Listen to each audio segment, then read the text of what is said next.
नमस्कार प्यारे बच्चों। आज मैं क्लास 11th यूपी बोर्ड जो छात्र हैं उनके सिलेबस में निर्धारित रीत काल के वीररस के कवि महाकवि भूषण की सुप्रसिद्ध रचना छत्रसाल प्रशस्ति लेकर मैं उपस्थित हूँ। छत्रसाल प्रशस्ति इनकी जो काव्य रचना है छत्रसाल दशक से ली गई है। जैसे कि मैंने इसके पूर्व वीडियो में जब आपको मैंने पढ़ाया था शिवा शौर्य की जो व्याख्या की थी उसमें बताया था कि रीति काल के वीररस कवि के अंतर्गत आते हैं। इनका जो वास्तविक नाम था वो था घनश्याम, लेकिन चित्रकूट के राजा रुद्रशाह सोलंकी ने इन्हें भूषण की उपाधि दी और तब से इन्हें भूषण के नाम से जाना जाने लगा और इनका जो वास्तविक नाम है लोग भूलते चले गए। अब इन्हें हिंदी साहित्य में महाकवि भूषण के नाम से जाना जाता है। आज हम छत्रसाल प्रशस्ति यानी वो दो राजाओं के आश्रय में थे, एक छत्रपति शिवाजी और एक छत्रसाल। तो इसके पूर्व वीडियो में मैंने आपको शिवा शौर्य की जो व्याख्या की थी, इसमें उन्होंने महाराजा शिवाजी की शौर्य का वर्णन, उनकी वीरता का वर्णन किया था। आज मैं जो उनके दूसरे राजा थे जिनके आश्रय में रहते थे छत्रसाल की बारे में उन्होंने जो प्रशंसा की है, आज हम उसकी व्याख्या आपके सामने करेंगे। ये मैंने आपके सामने संकेत लिख दिया है। निक्षत म्यानति मयूख प्रलेभान कैसी से लेकर के तेरी बरछी ने बरछीने हैं खल उनके, ये है क्लास 11th यूपी बोर्ड छात्रों के लिए।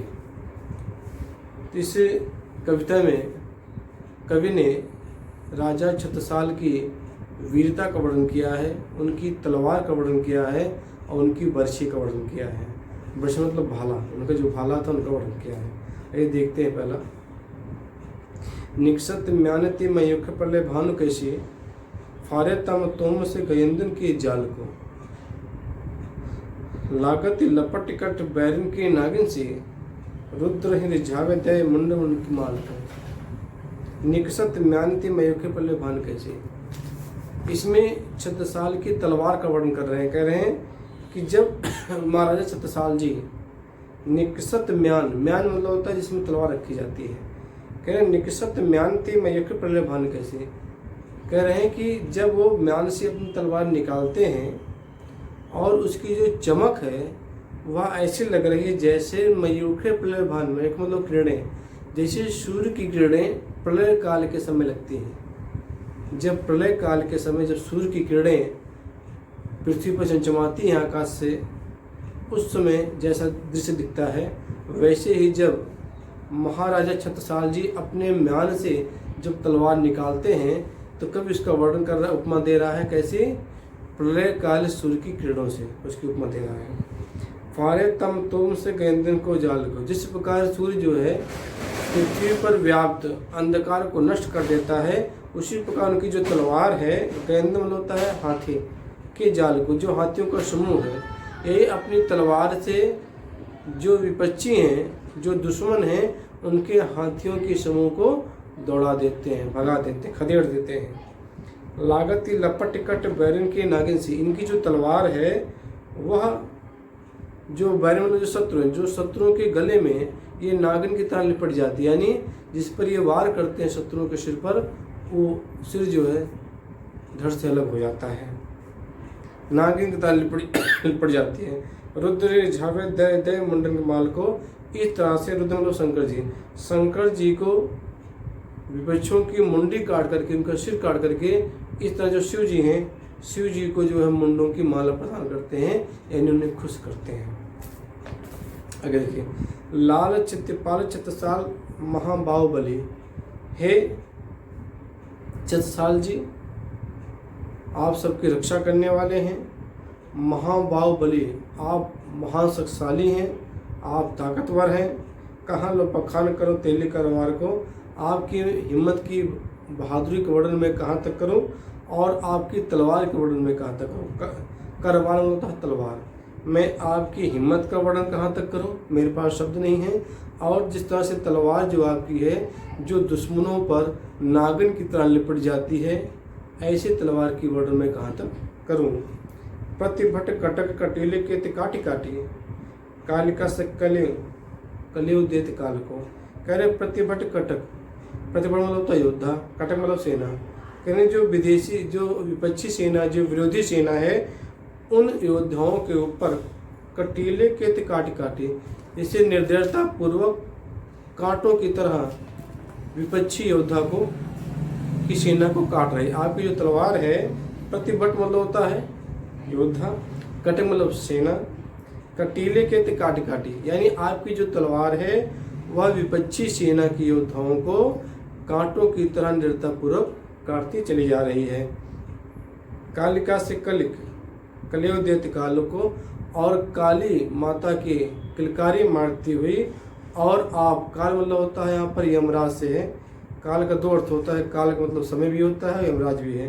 तो कह रहे हैं कि आप की तलवार जो है, जो विपक्षी योद्धाओं की जो सेना है, उन्हें कांटों की तरह काटती हुई, काली जी की तरह किलकारी मारती हुई, और यमराज जी के लिए कलेवा यानी भोजन जो है तैयार कर रहे हैं। आइए आगे देखते हैं। भुज भुजगेश के संगनी भुजंगनी से, खेद के दिखाते दीन दारुण दलन के। कह रहे आप भुज भुजगेश, भुज मतलब भुजा हाथ, भुजगे मतलब शेषनाग, वे संगनी भुजंगनी से। कह रहे हैं कि आपके हाथ में ये जो तलवार है, ये शेषनाग की तरह, सर्प की तरह आपके हाथ हमेशा बंधी रहती है, लगी रहती है। खेद खेद खाते दिन दारुण दलन के, और जो दुश्मन हैं उन्हें खदेड़ खदेड़ करके मारती है, उनका दलन करती है, उनका नाश करती है। बख्तर पाखर बीच धस जाते मीन। कह रहे हैं कि आपकी जो तलवार है, जो बख्तर मतलब होता है जो कवच जो पहनती जो सेना लोग, आप देखते होंगे बहुत सारी ऐतिहासिक फिल्म देखे होंगे कि जब सेना लड़ती है तो सेना लोग जो है सामने इस सीने के ऊपर एक लोहे का कवच पहन रहते हैं, इसे तलवार कोई वार करे तो सीने पर न लगे। तो कहने बख्तर पखारे बीच धस जाते मीन, और पर जात परवार जो जल के। कह रहे हैं आपकी जो तलवार है लोगों के कवच में आसानी से धस जा रही है, और यही नहीं, जो हाथियों के ऊपर जो लोहे के झूले हैं, इस पे लोग बैठते हैं, लोहे के हौदा इसे बोलते हैं, उस पे आपकी तलवार आसानी से धस जाती है। और पर जात परवार जो जलन के। कह रहे हैं आपकी, आइए देखते हैं।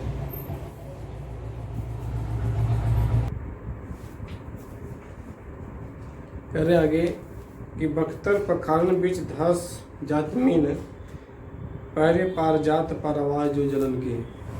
आपकी जो तलवार है वह लोगों के कवच में, पखारन जो हाथियों के ऊपर जो लोहे के झूले जिस पे लोग बैठते हैं, उस पर धस जाती मीन मतलब मछली। कह रहे हैं कि आपकी तलवार लोहे के कवच में और हाथी के ऊपर रखे हुए झूले लोहे के आसानी से धस जा रहे हैं। जिस प्रकार से और पर जात परवाह जो जलन के, इस प्रकार मछली जो होती है पानी के बहाव में आसानी से बहती रहती है, उसी प्रकार आपके जो तलवार है लोगों के लोहे के जो बने हुए कवच हैं जो शरीर धाड़ कर रखा है, आसानी से प्रवेश कर जाते हैं, और जो हाथियों पर जो लोहे के झूले लगे हुए बने हुए हैं, रखे हुए हैं उसके ऊपर, उसमें आसानी से धस जाते हैं, यानी बिना प्रयास किए।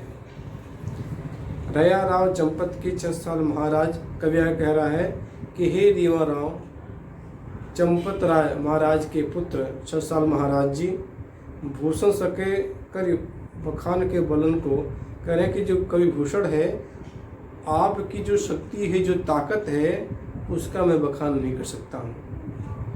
पंछी पर छीने ऐसे परे पर छीने वीर, तेरी बर्छी ने बरछीने है खलन के। कह रहे हैं कि आपकी जो बर्छी है ने बरछीने है कलन के। वर मतलब होता है श्रेष्ठ, खलन मतलब होता है दुष्ट। कह रहे हैं आपकी बर्छी ने दुष्टों की जो ताकत है इस तरह से छीन लिया है जैसे कोई पक्षी हो और उसका पर काट दिया जाए। कह रहे पक्षी पर छीने ऐसे परे पर छीने वीर। आपने दुश्मन के योद्धाओं की जो वीर योद्धा हैं उनकी शक्ति इस तरह से आपने छीड़ कर दी है जिस तरह से किसी पक्षी के पर काट दिए जाएं वह उड़ सकने में असमर्थ होता है, उसी प्रकार आपने जो दुश्मन के योद्धा हैं उनको हतोत्साहित कर दिया है, उन्हें नतमस्तक कर दिया अपने चरणों पे, यानी उनकी शक्ति को हर कर लिया है, जिससे वो असमर्थ हो गए हैं और आपके सामने पराजित हो गए हैं। इस तरह से प्यारे बच्चों, आज मैंने आपके सिलेबस में जो निर्धारित है छत्रसाल प्रशस्ति, जो उनकी काव्य संग्रह छत्रसाल दशक से लिया गया है, इसमें दो चीज़ें उन्होंने बताई। एक तो छत्रसाल जी की तलवार का वर्णन किया गया है, वह किस तरह दुश्मनों पर टूट पड़ती है, और दूसरा इनकी जो बर्छी है वह किस तरह से लोगों के शक्ति के दुश्मनों की शक्ति को छीड़ कर देती है, इसका वर्णन उन्होंने उच्च कोटि में किया है। जैसे कि मैंने आपको बताया, भूषण जो है वीर रस के कवि हैं, इनकी कविताओं में वीर रस की रचनाएं आपको मिलेंगी और इन्हें वीर रस का कवि भी कहा जाता है। तो प्यारे बच्चों, आज के लिए इतना ही, और जल्द ही मैं नए वीडियो के साथ आपके सामने उपस्थित होता हूँ। तब तक के लिए धन्यवाद। जय हिंद, वंदे मातरम।